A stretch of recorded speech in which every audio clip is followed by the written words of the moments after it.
His Excellence Mr. Chaywut Thanakamanusorn นะครับ Ministry of MDAS คุณวรชัยพิจารณ์จิตนะครับ Vice Chairman of the Board of Directors of Bangkok Post, distinguished speakers, ladies and gentlemen, my name is Chawapol Jariyawiroj. I'm the President of Huawei Technologies, Thailand.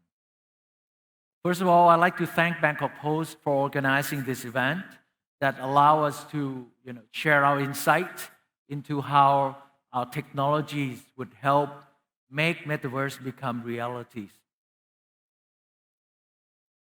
Over the past decades, we have seen multiple technologies and interest with broadband technologies, cloud computing, and also multiple interests from multiple industries that has into how do we make a more realistic digital experiences for our customers in multiple sectors. As we have been developing the ultra broadband technologies like 5G or a super intelligence platform like cloud computing that contains technologies like AI, IoT, blockchains, and all those pieces.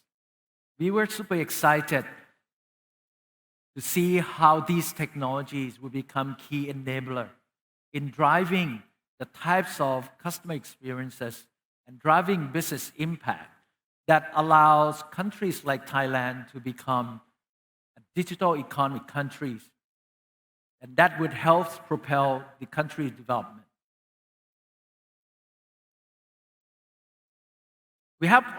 Many of us have gone through the development of the internet industries. And internet has gone through, for the last few decades, development in all areas, starting from the types of connectivity, the speeds, the multimedia experiences, the device, the access, right? Up until this point, we are about to head into a new types, totally new experiences through Metaverse that would allow access to the internet, not just through a limited set of devices like we have had in the past. We were about to get into the world that blur physical and digital worlds. Over the past few years, we have seen the industries are giving a lot of interest in technologies like AR and VR. And over the past couple of years, with the support and the arrival of technologies like 5G and cloud, we have started to see the pickup in terms of AR and VR adoptions very rapidly. If you remember a few years back, AR and VR actually was not new. But it is quite limited, right, to a particular industries like gamers and online. If you are gamers, you're pretty much familiar with AR and VR. But the experiences and the adoptions of the other industries is still very limited. It's because of these multiple challenges, and then that was standing in the way of delivering the types of end-user experiences required for these technologies to really deliver. We expect that over the next two or 3 years, we are going to see technologies like AR and VR entering the second phases of adoptions, that they'll be growing in inference from media and entertainment and gaming industries into the other industry sectors, including retail, education, healthcare, and multiple other industries. And by 2030, we expect most of these enabling technologies to become so mature that we are going to be seeing the types of experiences that we call holographic digital universe. And this is when there's really there's no barriers, there's no borders when we are going in and out between physical and digital world. XR and networking technologies, in this case 5G, were key enabler in making that type of experiences happen. You look at the 7 layers of metaverse ecosystems. 4 of it have been relying heavily on technologies like XR and 5G. In the past few years, we have seen adoptions of VR and AR starting to grow in conjunction with the arrival of technologies like 5G. For your benefits, you might be asking these questions of why 5G is so important as an enabler of broad-scale AR and VR or metaverse adoptions. Simply because when we were developing these technologies, there were 3 key factors that technologies like 5G would want it and is aimed to deliver. The number one is the ultra-high-speed connectivity.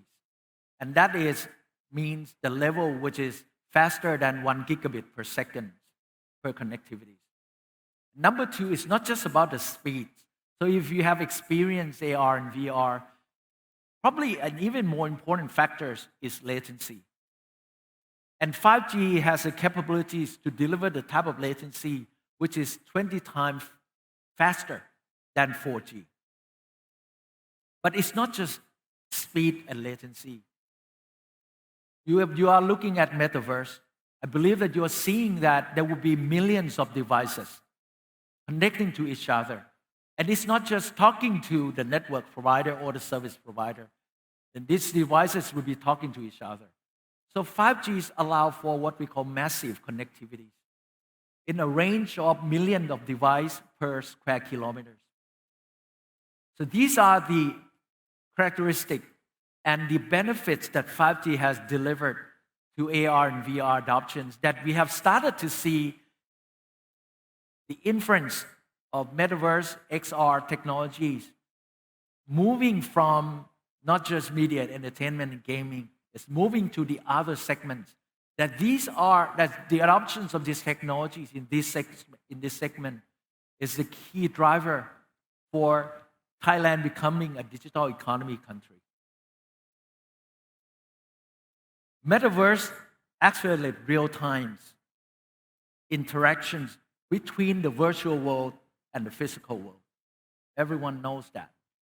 It's basically accelerate and enhance, it's create the types of immersive experiences that it allows us to basically live in both worlds, and then more than just living there.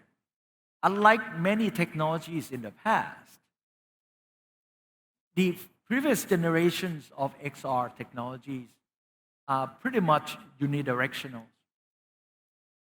But with Metaverse and the support of 5G, clouds, and AI, Metaverse allows users to interact directly with each other.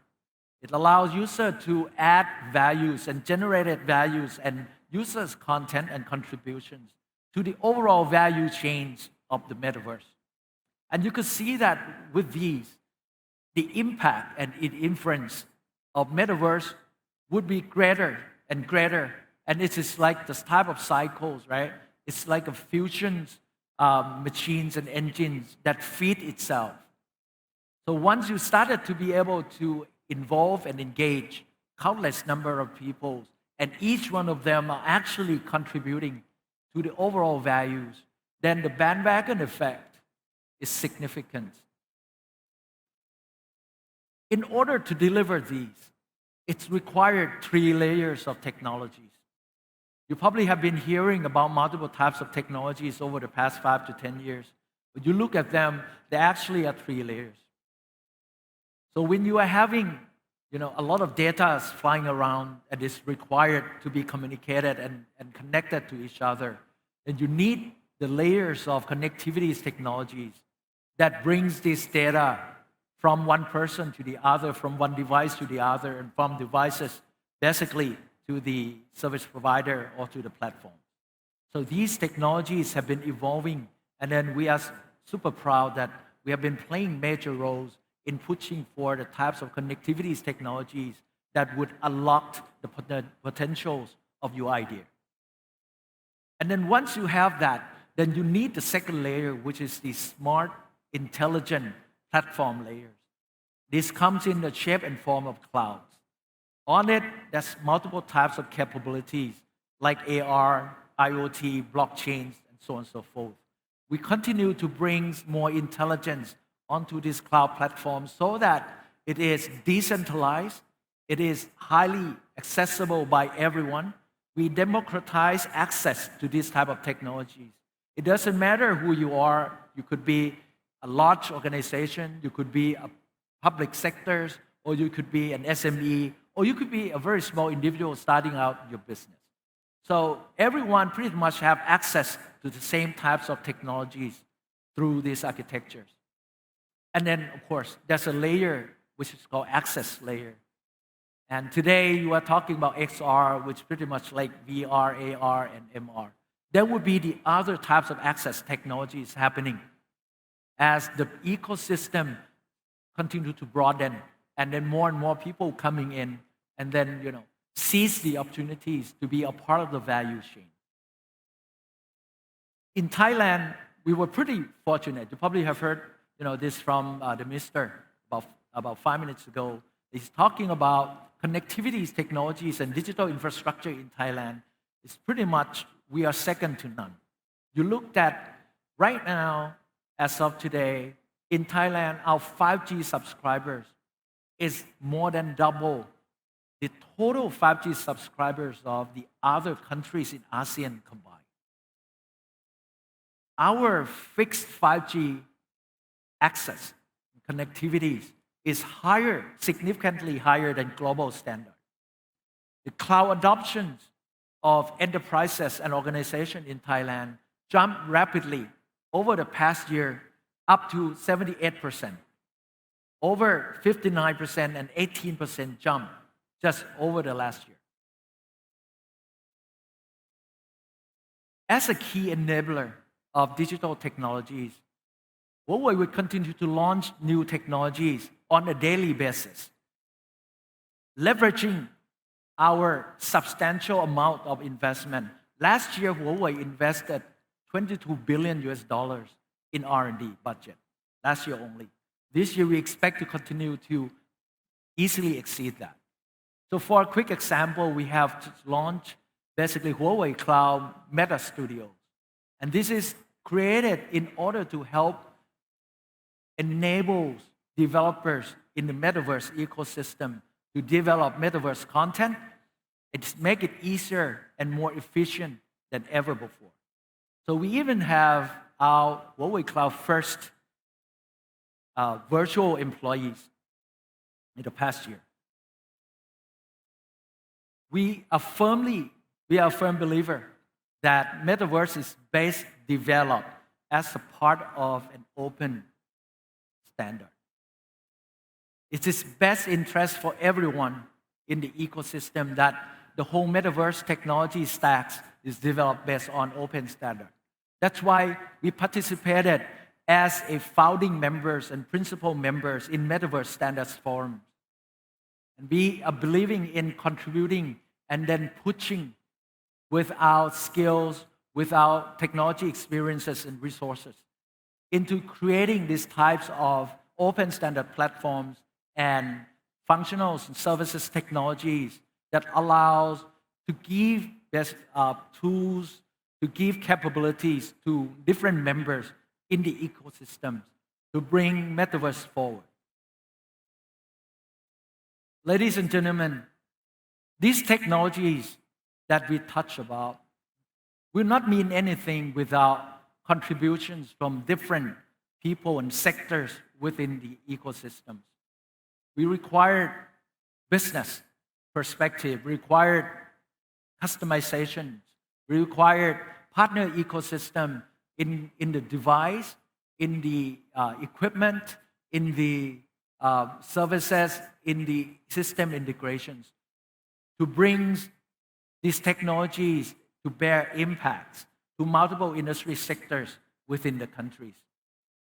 With that, I'm personally super excited and proud that we will be a part of a key enabler to bring Metaverse to realities for everyone. Thank you very much, Kap.